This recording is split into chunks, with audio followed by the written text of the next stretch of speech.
Школа номер 6 города Нерюнгри. Сегодня педсовет подвел итоги конкурса сочинений на тему «Наша школа».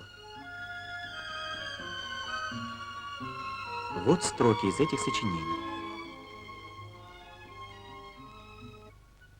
Моей сестренке всего 6 лет, но она такая умная, уже умеет писать и читать. А учит ее моя бывшая учительница Людмила Петровна Виноградова. Она очень хорошая, про нее даже в газете писали.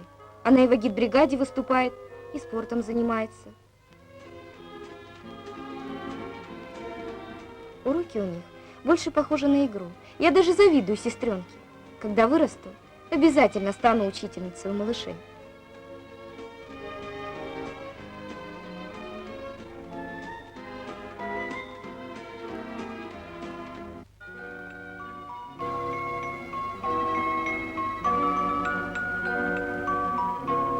Мне нравится, что в нашей школе самоуправление, что нам доверяют серьезные дела.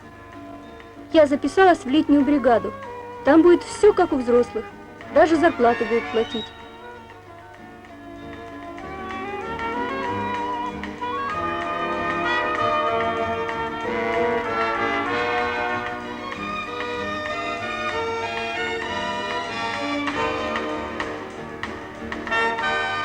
А мне нравятся уроки труда.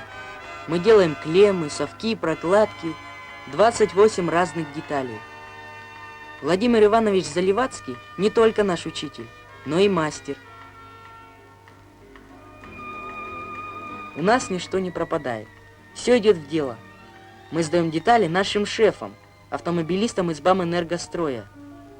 Владимир Иванович брал нас с собой к шефам. Мы узнали, что только за этот год уже заработали больше 2000 рублей.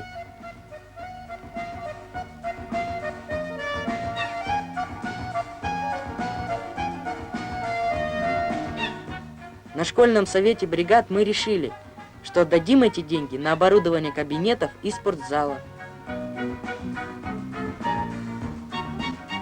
Первые шаги реформы в далеком якутском городе, обучение шестилеток, организация производительного труда, введение самоуправления дали хорошие результаты. Даже самые строгие судьи, дети, заметили их и оценили на отлично.